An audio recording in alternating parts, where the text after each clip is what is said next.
दर्शक बंधु आपण मैंने आपण मानक पिला भविष्य चिंता करुँच कि तो आउ चिंता करने दरकार नहीं कहीं पोस्ट ऑफिस नहीं आसी पिला एक नुआ सुंदर स्कीम जहाँकि आपण को 6 टंका लेखा देले आपण पाइपर 1 लाख टंकार डायरेक्ट बोनस। तो ए नहीं जहाँकि स्कीम टीर ना कौन जहाँकि यही स्कीम रु 1 लाख टंका पाइबाकू हेले जहाँकि बयसगत योग्यता केते रखा जाइछि भले ये स्कीम रे आपण माने टंका निवेश कले जहाँकि 1 लाख टंका पाइपर 6 टंका लेखा दे आपण माने 1 लाख टंका पाइपर।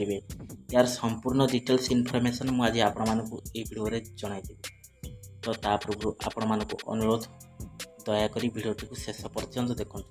आ जदि एबे ही प्रथम थर पई वीडियो को देखुछंती ताले वीडियो को गोटे लाइक कर दियंतु आ ता संगे संगे मनवाना मनी रेडी चैनल को एबे ही सब्सक्राइब करी पाखे रहता घंटी बटन को ऑल एलो। हेलो फ्रेंड्स नमस्कार जय जगन्नाथ मो मनवा आपण मानकू स्वागत करुच्ची आज आउ एक नुआ दमदार वीडियो। तो दर्शक बंधु जदि आपण निजर पिला मानकर उज्जवल भविष्य चिंता करुछंती तेबे आउ चिंता करिवार आवश्यकता नाही कारण पोस्ट ऑफिस नहीं आसी आपण पिला मानक पई एक सुंदर स्कीम जेउथिरे आपण पिला मानकर भविष्य आपण माने निज आखिरे स्वप्न मध्य देखि पारिबे आ पिलांक भविष्य को सुरक्षित करबा आसी जबरदस्त स्कीम। आपण को मात्र 6 टंका जमा करबा को हेबो आउ पाई परिबे आपण माने 1 लाख टंका। तेबे एही स्कीम हेउची पोस्टाल रो बाल जीवन बीमा योजना। तो दर्शक बंधु स्कीम टीर नाम आउथरे आपण मानक पई कहि रखुची जहाँकि स्कीम टीर नाम बाल जीवन बीमा योजना। तो यही योजना रे आपण किपळी लाख टंका पाई परिबे ताहा म आपण मानकू जणाई दोची जहाँकि आजिकल पिला मानकर जन्म पर बापा माँ तांकर भविष्य पई निवेश करने को इच्छा करछंती तेबे आपण जदि आपणक पिला मानक पई निवेश करने को चाहूछंती तेबे पोस्ट ऑफिस रो एही बाल जीवन बीमा योजना होची ए पोस्ट ऑफिस रो एक भल विकल्प योजना। यही स्कीम रे आपण को प्रतिदिन जहाँकि 6 टंका लेखाए जमा करने को हेबो अर्थात पिला मानकर पाठपढ़ा खर्च पई लक्ष लक्ष टंका आपण माने पाई परिबे। तेबे पोस्ट ऑफिस रो बाल जीवन बीमा जहाँकि ग्रामीण डाक जीवन बीमा अंतर्गत अटे।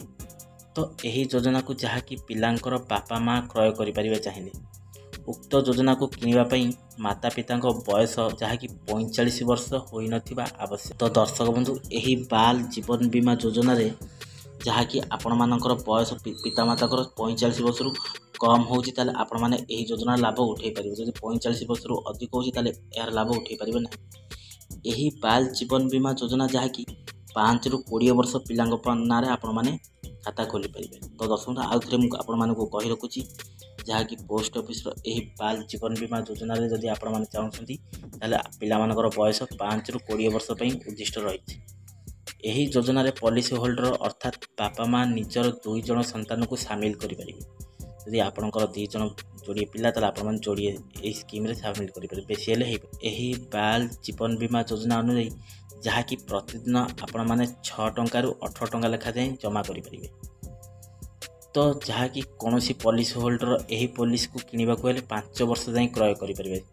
एथिपई तांकू प्रतिदिन जहाँकि 6 टंकार प्रीमियम भरिबा पई पड़िबो किंतु जदि यही पॉलिसी को आपण माने 20 वर्ष पई किना जाए किनती तेबे ताकू प्रतिदिन आपण माने 18 टंका लेखा प्रीमियम दबा को हेबो जहाँकि यही योजना मासिक 3 मासिक 6 मासिक एवं अर्धवार्षिक एवं वार्षिक मध्य प्रीमियम भरा जाए। आपण माने चाहिए यही बाल जीवन बीमा योजना रे जहाँकि मासिकिया दे परिबे 3 मासिया दे परिबे 6 मासिया दे परिबे वर्षिकिया मध्य प्रीमियम राशि दे परिबे। तो सबुठु बड़ कथा होची यही पॉलिसी रो मैच्योरिटी परे जहाँकि 1 लाख टंकार प्रीमियम आपण माने पाई परिबे।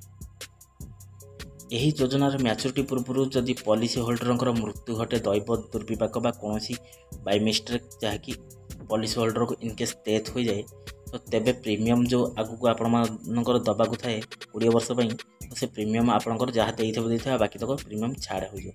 एही भली परिस्थिति जहाँकि पिलाटीर पॉलिसी प्रीमियम हराइबा को पड़ी न थाए जहाँकि सेटा सरकार तरफ सेटा प्रीमियम राशि पेड होई आपणकर मैच्योरिटी टंका आपनको मिली थाए। तो दर्शक बंधु जहाँकि आज यही पिलांक भविष्य जहाँकि सरकार पोस्ट ऑफिस देइछन जहाँकि 6 टंका लेखा दे आपण माने 1 लाख टंका पाई परिबे। एही बाल बीमा जीवन एही बाल जीवन बीमा योजनाटी भिडियोटी आपण मानकु केमती लगी एने मतामत आपण मानकर कौन मो कमेंट बॉक्स में मतामत आ जदि भिडियोटी भल लगी सांग मान सहित बहुमात्रा भिडियोटा को शेयर करूँ जहाँकि से बाल जीवन बीमा विषय से अवगत हो पारे। तो जदि भिडियोटी भल लगी भिडियो गोटे लाइक कर दिंतु आ तार संगे संगे मनवान ना मनी राइट चैनल को एवं सब्सक्राइब करी पाखे आसुवा घंटी बटन को ऑल दबाई। तो दर्शक बंधु आज तो समय हो जाए भिडियोटा को एट रखुच्छी पुणी देखा नेक्स्ट एक एपिसोड में पुणी एक नुआ दमदार भिडियो को नहीं से पर्यटन मत विदाय दिंतु। रहुची नमस्कार टेक केयर बाय बाय जय जगन्नाथ।